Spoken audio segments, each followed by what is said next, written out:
Basta sairmos para a rua à noite e olhar para o céu que lá estão elas, as estrelas, se não estiver nublado. A humanidade já as conhece e observa há mais de 5.000 anos. Os antigos desenvolveram a ideia de constelações, o nome dado a um conjunto de estrelas, dando nomes e significados a elas, e se servindo desses pontos luminosos que ornamentam o céu noturno como guias quando ainda não havia bússola e muito menos GPS. Hoje em dia, com muito mais conhecimento e tecnologia, sabemos muito mais sobre as estrelas e sonhamos em um dia no futuro alcançá-las. No entanto, esse sonho ainda é distante, e até então tudo que conseguimos fazer é observá-las. E você talvez já tenha se perguntado a que distância estariam as estrelas que você estava observando. Será que nossa visão alcança as estrelas mais longínquas? Será que a porção do céu noturno que nós vemos é relativamente muito grande? Bem, pelo menos segundo essa imagem que circula na internet, de autoria desconhecida, o que vemos a olho nu é uma parte pequena da Via Láctea, delimitada por esse círculo amarelo. Mas será que isso procede? Para descobrir, a gente precisa levar em conta algumas variáveis que afetam a quantidade de estrelas que a gente consegue ver. Uma delas é o local de observação. Já notou que no meio da cidade o céu não é tão estrelado? Isso acontece porque as nossas luzes artificiais vazam para o céu, causando o que é chamado de efeito sky glow, que em tradução direta significa brilho celeste. Isso afeta consideravelmente a visualização de estrelas. Esse efeito, embora menos intenso, é parecido com o que o Sol faz durante o dia, quando não podemos ver estrela nenhuma. Nesse site, podemos ver um mapa mundi do efeito Sky Glow. A região sudeste do Brasil, por exemplo, não é de se espantar que sofra muito desse efeito, enquanto a região norte, por exemplo, sofre menos. Portanto, para conseguir uma observação plena do céu estrelado, não basta estar de noite e sem nuvens. É necessário também estar bem longe de fontes luminosas terrestres. Um local ideal é no meio de algum deserto, como o do Atacama, no Chile, que é uma referência para observações repletas de estrelas. No entanto, lugares com baixa densidade populacional, como áreas rurais afastadas da cidade, também costumam estar razoavelmente livres do efeito Sky Glow. Outra variável que afeta a observação de estrelas é justamente a sua própria acuidade visual. Se você tem uma visão afiada, deve ser capaz de ver estrelas mais distantes e menos visíveis do que alguém que não enxerga tão bem. Inclusive, segundo uma lenda, os antigos testavam a qualidade das suas vistas utilizando um aglomerado de estrelas chamado de Pleiades. Quem fosse capaz de enxergar somente 5 delas era considerado como tendo uma visão normal, enquanto alguém que visse 7 seria tido como uma pessoa com visão perfeita.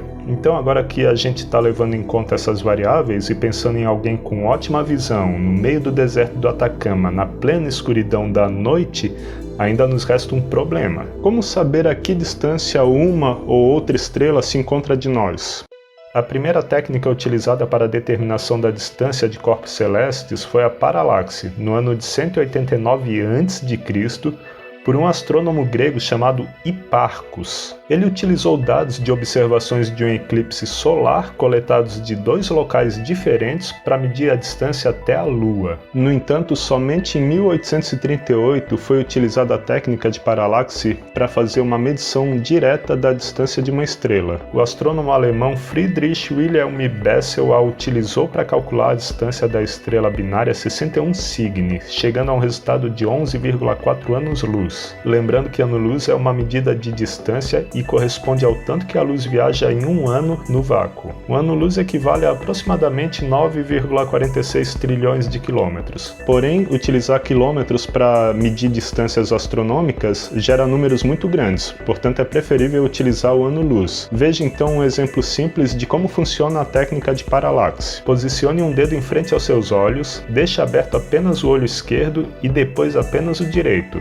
Ao alternar o olho que está aberto, você poderá notar que o dedo muda de posição em relação a objetos mais distantes. Essa mudança aparente se chama paralaxe e acontece pela diferença entre as duas posições de observação. Porém, com as estrelas não basta mudar de posição alguns centímetros, como a distância entre seus olhos. Para se notar uma mudança significativa na posição de uma estrela, os astrônomos fazem uma observação em cada lado da órbita da Terra. O processo é o seguinte: em determinado mês do ano, digamos que em janeiro, é feita uma observação da estrela que se quer descobrir medir a distância. Após 6 meses, nesse caso em junho, quando a Terra está exatamente do outro lado do Sol, é feita outra observação. Entre essas duas observações, a estrela em questão teve uma mudança aparente de posição em relação a estrelas que parecem fixas no céu por estarem muito mais longe. Nesse ponto entra em cena a matemática, mais especificamente a trigonometria. Mede-se o ângulo da mudança de posição da estrela em relação às fixas. Esse ângulo será igual a esse outro, que vamos chamar de P. Agora dividimos P por 2 para obtermos um triângulo retângulo entre o Sol, a estrela e a Terra. Sabemos que a distância entre a Terra e o Sol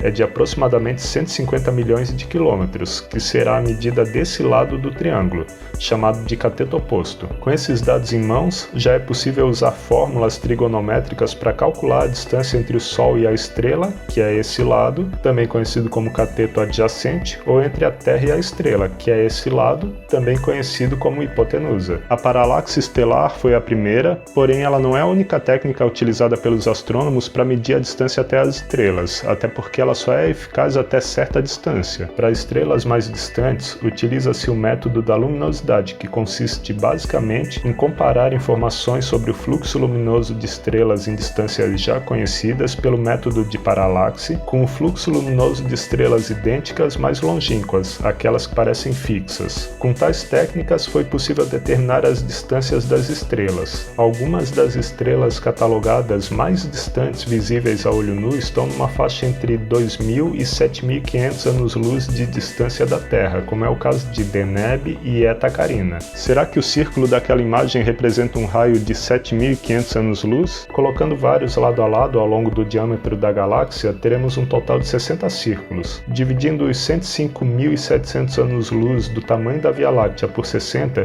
chegamos a 1761 anos-luz como sendo o tamanho representado pelo círculo, porém devemos considerar que estamos no meio dele e por isso teremos um raio de visualização de apenas 880 anos-luz. Como a gente consegue enxergar estrelas a uma distância maior do que isso, em condições ideais, então esse círculo deveria ser maior, mas ainda assim a porção de estrelas que podemos observar a olho nu é pequena diante do tamanho da galáxia e nos dá uma boa ideia da grandeza do cosmos.